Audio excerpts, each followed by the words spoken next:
وزیراعظم شہباز شریف کا وفاقی وزراء کے ہمراہ GHQ کا دورہ۔ Army chief general Asim Munir نے وزیراعظم کا استقبال کیا، گارڈ آف آنر پیش کیا گیا۔ ISPR کے مطابق وزیراعظم اور عسکری قیادت کا قومی سلامتی، علاقائی استحکام اور عسکری تیاریوں پر تبادلہ خیال ہوا۔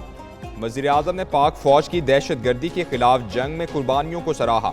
آرمی چیف نے کہا کہ پاک فوج قوم کی توقعات پر پورا اترتی رہے گی۔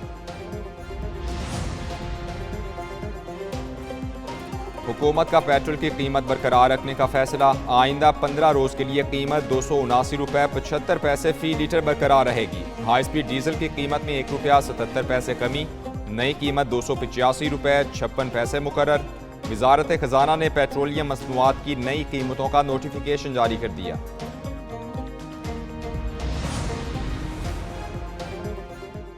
شیر افضل مروت کی شعلہ بیانی بکھری، PTI مزید بکھر گئی۔ پارٹی قیادت اور شیر افضل مروت آمنے سامنے۔ سنی اتحاد کونسل سے اتحاد کو غلط کہنے پر PTI رہنماؤں کا شیر افضل مروت کے بیان سے اظہار لا تعلقی۔ اسد کیسر، شاندانہ گلزار اور عمر ایوب نے گفتگو کو شیر افضل مروت کا ذاتی بیان قرار دے دیا۔ قیادت کی تنقید کے بعد شیر افضل مروت کا یو ٹرن، اپنے بیان سے ہی مکر گئے۔ بولے میں نے ایسا بیان دیا ہی نہیں، گفتگو کو توڑ مروڑ کر پیش کیا گیا۔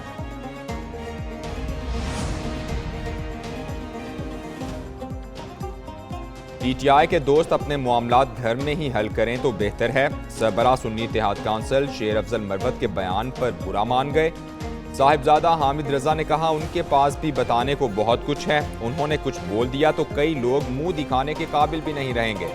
میڈیا پبلسٹی کے لیے بانی PTI کا برا نہیں سوچ سکتا۔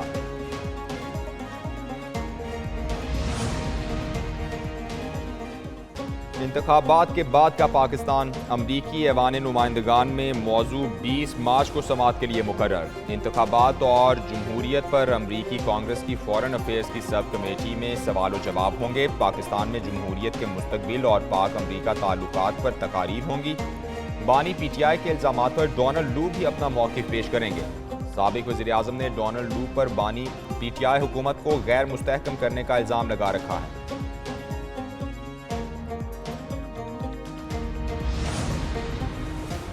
PTI کی حکومت گرانے میں کردار نہیں، بانی PTI کے الزامات مسترد۔ امریکہ کھل کر سامنے آ گیا۔ ترجمان امریکی محکمہ خارجہ میتھیو ملر کہتے ہیں ڈونلڈ لو پر الزامات جھوٹ ہیں، انہیں دی گئی دھمکیوں کو سنجیدہ لیتے ہیں۔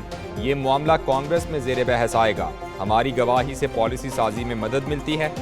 ایک سوال کے جواب میں کہا پاکستانی الیکشن اور جمہوریت پر سماعت معمول کی کارروائی ہے۔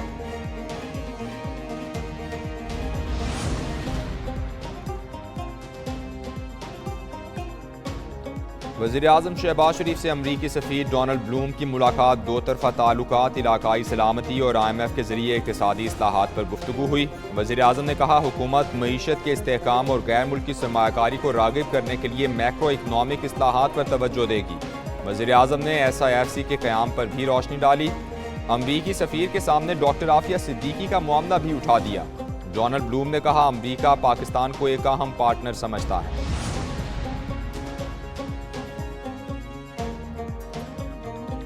مسلم لیگ نون کے رہنما طلال چودھری سینیٹرز کی دوڑ میں شامل، پارٹی نے ٹکٹ جاری کر دیا۔ لیٹر آف اتھارٹی پارٹی صدر اور وزیراعظم شہباز شریف کی طرف سے جاری کیا گیا۔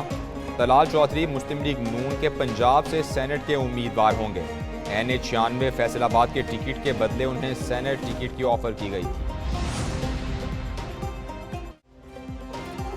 قرض کی آئے گی بعد میں باری، پہلے ہوگی PI کی نجکاری۔ پاکستان کے IMF سے قرض کی تیسری قسط کے لیے مذاکرات جاری۔ عالمی مالیاتی ادارے نے PIA کی نجکاری کا پلان مانگ لیا۔ قومی ایئر لائن کی نجکاری کے لیے بینکس کے ساتھ 12% شرح سود پر ٹرم شیٹ معاہدہ ہوگا۔ مذاکرات کے دوسرے روز FPR نے ٹیکس آمدنی کا پلان پیش کیا۔ ذرائع کے مطابق IMF توانائی سیکٹر کی کارکردگی سے مطمئن نہیں۔ ٹیکس پالیسی، ایڈمنسٹریشن اور ریونیو پر بھی مذاکرات ہوں گے۔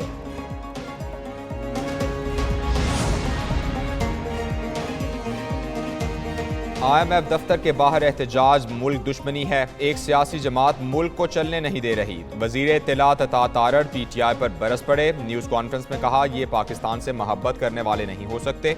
آپ کا اختلاف کس بات پر ہے؟ کیا آپ نہیں چاہتے کہ مہنگائی ختم ہو؟ ہمیں عوام نے مسائل حل کرنے کے لیے ایوان میں بھیجا ہے۔ ضبط سے پہلے یہ ملک ہے، سیاسی جماعتیں بعد میں آتی ہیں۔ 7 آرڈیننس کی مدت میں توسیع منظور، اپوزیشن کا شور اور احتجاج رہا بھرپور۔ قومی اسمبلی میں 7 آرڈیننسز کی مدت میں 120 روز توسیع کر دی گئی۔ وزیر قانون اعظم نذیر تارڑ نے آرڈیننسز میں توسیع کی قرارداد پیش کی تو اپوزیشن اراکین سیخ پا ہو گئے۔ ایوان میں نو نو کے نعرے، اراکین نے احتجاجاً آرڈیننسز کی کاپیز پھاڑ دیں۔ اپوزیشن کی ہنگامہ آرائی میں ہی اسپیکر ایاز صادق نے گنتی کرا دی۔ قرارداد کی حمایت میں 130 اور مخالفت میں 63 ووٹ آئے۔ حکومتی قانون سازی مسترد، 7 کے 7 آرڈیننس رد۔ اپوزیشن اراکین کے اسمبلی میں دھواں دار خطاب، سنی اتحاد کونسل کے عمر ایوب خان نے کہا، حلف دے کر بتائیں کتنے لوگوں نے آرڈیننس پڑھے ہیں، یہ اپنی جیبیں بھرنے میں لگے ہوئے ہیں۔ پارلیمنٹ ہاؤس کے باہر میڈیا سے گفتگو میں کہا، ساری قانون سازی IMF کے لیے کی جا رہی ہے، کرمنل لا کا IMF سے کیا تعلق ہے؟ پوسٹل سروسز سے متعلق آرڈیننس پیش کیا گیا، مجھے بتائیں یہ ہے کیا؟ بیرسٹر گوہر بولے، پہلے دن ہی قانون سازی کی ابتدا قانون کو توڑ کر کی گئی۔ اعظم نذیر تارڑ اور عمر ایوب میں جھڑپ، وزیر قانون نے اپوزیشن رہنما کو جواب دیتے ہوئے کہا، IMF اور یورپی یونین کو چٹھیاں لکھنے سے ملک نہیں چلے گا، عالمی مالیاتی اداروں کو خط لکھنا بند کریں، یہ ملک دشمنی آپ کو چھوڑنا پڑے گی۔ ان کی تصاویر لیں جو ملک کا بیڑا غرق کر رہے ہیں، آپ کو اپنے گریبان میں جھانکنا ہوگا، یہ قانونی طور پر بتائیں ان کا تعلق کس جماعت سے ہے۔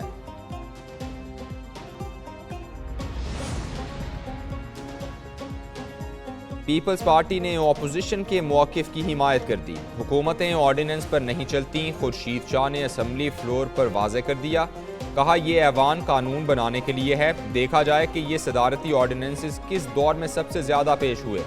نوید قمر بولے، کچھ آرڈیننسز کے متن پر ہمیں سنجیدہ اعتراض ہے، اگر آرڈیننس فیکٹری چلانی ہے تو یہ ایوان بند کر دیں، ایسے آرڈیننس منظور نہ کیے جائیں کہ یہ قابل واپسی نہ ہو۔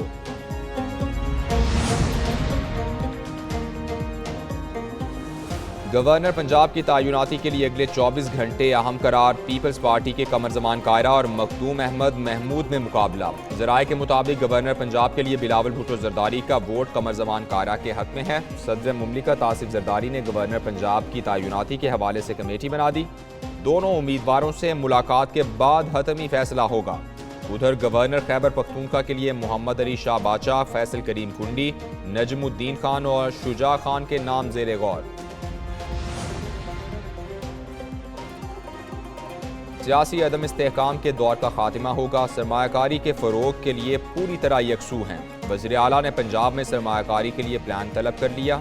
مریم نواز کو خصوصی اجلاس میں board of investment and trade کے پروجیکٹ پر بریفنگ دی گئی، مارکیٹ کی ضروریات کا تعین کر کے انڈسٹریل سیکٹرز کی نشاندہی کی ہدایت کی، سرمایہ کاروں کو محفوظ انویسٹمنٹ کے لیے سیکٹرز وائز میپنگ کا بھی حکم دیا۔ مریم نواز نے کہا، سرمایہ کاروں کو ہر طرح کی سہولت اور آسانی فراہم کی جائے۔